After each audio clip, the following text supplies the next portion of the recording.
Late today, word of a mysterious death, an apparent suicide by a powerful athlete, a force of nature on the football field. NFL great Junior Seau, 43 years old, dead of a gunshot wound to the chest. His mother in shock tonight. And his football colleagues are asking, is this somehow another example of that legacy of the punishment players take on the field? Punishment on the field in the form of big hits, as referenced by Diane Sawyer, has become more prevalent in the NFL as training gets better and players get bigger. Hits like these are the reason that incidents like Junior Seau's are occurring more and more often. Seau's suicide is not an isolated incident. Others, such as Ken Stabler, Tyler Sash, and Mike Webster, were all victims of the debilitating disease by the name of chronic traumatic encephalopathy, or CTE, that plagued Seau. As more victims, primarily those in the limelight, continue to face the consequences of such brutal contact, people question whether the NFL has taken and is taking sufficient measures to ensure player safety in regards to concussion protocol. Since the beginning, the NFL was always a contact sport, but the intensity of the aforementioned contact was nowhere near what it is today. Helmets were an afterthought due to the lack of necessity during the early years of football. That is, until Joseph Reeves, a football player for the Naval Academy, in the late 19th century, was warned by his doctor that one more blow to the head may cause instant insanity. After the advent of the thin leather helmet around the time of Reeves, helmets were made with padding, yet still lacked face masks, which yielded many injuries. In an attempt to address this issue, the Riddell Company created the first plastic helmet along with a plastic face mask. The modernization of the NFL helmet had begun, and in the coming years, the NFL would go on to mandate all players to use helmets. Following this, the NFL continued to address these issues with motions to mandate face masks, including an unnecessary roughness penalty. The league added incremental protections for players deemed defenseless, but questions still lingered as to whether these steps were sufficient in preventing traumatic injuries. These questions continued over the succeeding decades, as the amount of brain trauma-related deaths in football perpetually increased. The late 1950s to the 1960s saw a consistent rise in these deaths, strengthening the already present concerns. As this rise progressed, proponents of medicine and safety called for research of head injuries in football, much to the chagrin of the NFL.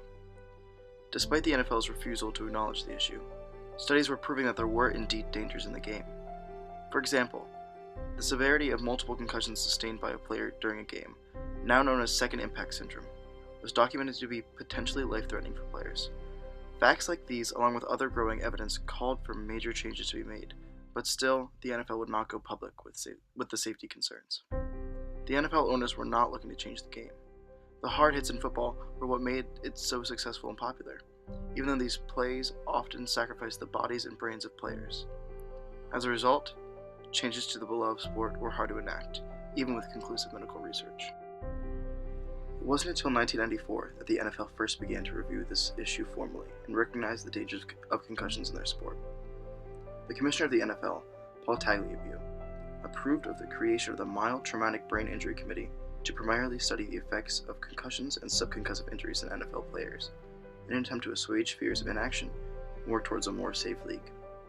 The NFL will later prove this move to be a symbolic one, when confronted with an actual opportunity to make substantial change. The American Academy of Neurology published their own set of guidelines for working with players who were concussed in-game in 1997, imploring the NFL to accept these guidelines and remove players from games following head trauma. The NFL soundly and unequivocally rejected this notion. This action, or rather inaction, once again proved valid the concerns of safety and medicine proponents who held that the NFL was not doing enough. The evidence that concussions in-game led to lasting damage in players began to mount. The case of Mike Webster, a Hall of Fame center for the Pittsburgh Steelers, was a turning point in the history of football that changed the game forever. After Mike's death in 2002, Dr. Bennett Omalu was assigned to perform an autopsy to assess the damage football had done to Mike's body.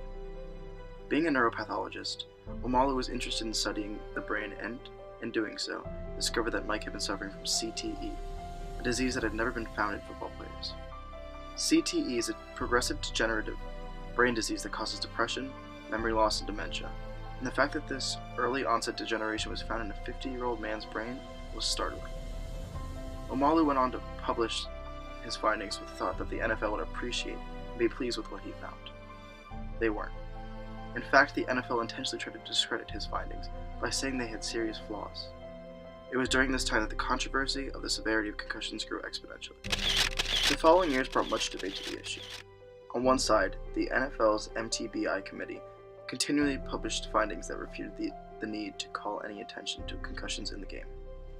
Their studies maintain that most concussed players recover quickly and can return to play within the same game, disputed effects of repeated concussions, and even claimed that NFL players were actually less susceptible to brain injury. But the other side was publishing findings as well, as Omalu was finding more and more football players that suffered from CTE, while other doctors also found evidence regarding the dangers of concussions. This battle between the league and the concerned public went on for years, and it wasn't until 2009 that the NFL finally acknowledged that there were long-term effects of brain trauma like concussions in the sport. Following this admission, tension and arguments continued between the two sides, but even so, major changes were being made. More and more safety rules were being implemented, including that if a player's helmet comes off, the ball is immediately dead in 2010, and moving up the restraining line for kickoff team to help further protect receiving players from dangerous hits in 2011. Rule changes like these, as well as others, were set to create a safer game, but hard hits and head injuries continued and still continue today, as much as the physicality of football cannot be taken away.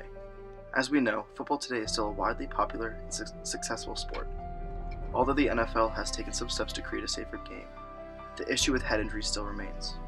The number of CTE cases continues to rise, as do the NFL players that have committed suicide, and these depressing statistics drive the continuing controversy. Even so, the NFL still takes its stance against the problem, as just recently the NFL Commissioner Roger Goodell expressed his support for the game by stating concussions are down 35% since 2012, and that he believes football is safer than ever before. The player safety has to be our priority, and it is our priority throughout the NFL. He even said that he would encourage his own children to play, even with the dangers that are involved. A lot of people have come out and said they wouldn't let their kids play football because of the health risks. In fact, if I had a son, I would be real leery of him playing. He's not alone, though, as many NFL players also express their love for the game. They wouldn't stop playing even with the risks.